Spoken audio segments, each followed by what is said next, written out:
Right, Saturday, battle tactics. What are we doing? Now we're going to employ something called Japanese tactics. What this basically means is if we go to the Warzone duel, which is here, we can see we are fighting 1607. Unfortunately, they are beating us, so which means they will invade. If we go to the Capital War and we look at this, we can see there's a number of chests which we have to unlock. This is done by basically killing enemy units or damaging any enemy bases on Saturday. The battle begins at 12 o'clock server time. That is 1600 Central European time.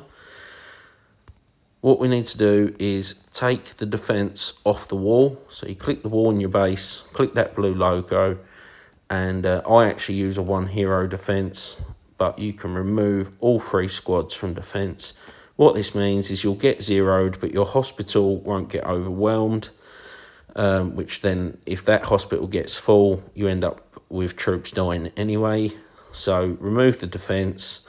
If you're below level 24, or maybe if you're a weaker 24, then what we would suggest is basically teleporting right up close to the edge of the capital.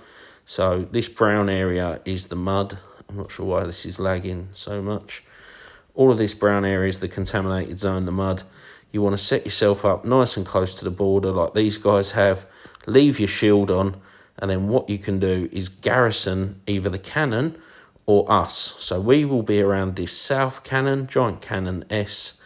We will be tightly teleporting around here, making a couple of rows deep, and we will defend the cannon. When the enemy comes, they will try and teleport into any free spaces they can, because the closer they are to the mud, the closer they can garrison their friends if they leave their shield on.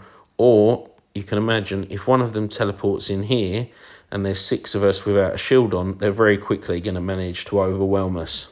So we want no spaces on Saturday, and we want to use the VS teleporter, which is here, to bounce over to their server and then bounce back to our server using the return button.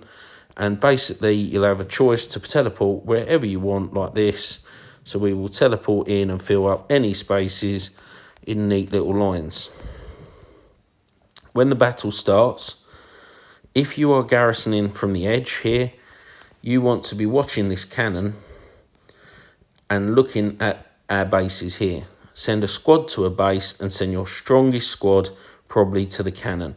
If you see that cannon drop below 20, then move a squad from a base to the cannon. You always want to keep this cannon full of 20 people garrisoning it. That is your main task as a support from the edge player, using the Japanese tactics. So align yourselves nice and close to the edge. Put your shield on, leave your shield on for the day and the night, for the full 24 hours, and just garrison us here. You will get your points. When our bases are being attacked, if you manage to help us repel attacks, you will kill troops. You get points for your own troops dying, you get points for killing other people's troops. You also get points for defending the cannon against attacks, along with your troops dying again or killing troops. So you can see very quickly you can build up these points in the Capital War tab. In here, all of these chests, they add up to 20,000 ore and loads of honor points. You can then use the ore to obviously upgrade your guns, and you really need to be partaking in the Capital War. If you're not doing it on a Saturday, you're really missing out. You know, I'm pretty much free to play, and I'm at 13.58 million power this week, up 500,000 from last Saturday, and that is all through rewards from the game. So that is what you want to be concentrating on. Obviously, when you get up to like level 40 on the guns, you need 12,000 ore to upgrade. Getting 20,000 ore on a Saturday basically lets you promote that gun, or data chip in that case. So that's the key thing. I'll probably do a few more videos before Saturday occurs.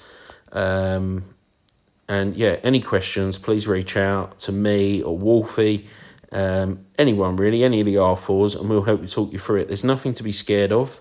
It's very, very fast paced, but if you're garrisoning from the edge and you've got your shield on, you can't be destroyed. You can only lose the troops that you send into battle. Keep an eye on the drill ground.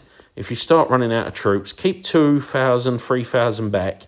And if you haven't got all your points here for the chests, later on, you can get the chests after the battle by attacking random players around the map that are pink, that show up as pink. And I can show you what that looks like now by going to Chainless's page and showing you a picture from Saturday just gone.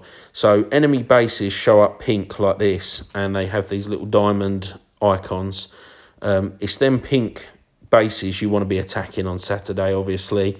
And if you zoom out on the world map, you will actually be able to see them, dotted around the map. And what they'll usually be doing is attacking these weak people, these weak players, just to farm some easy points.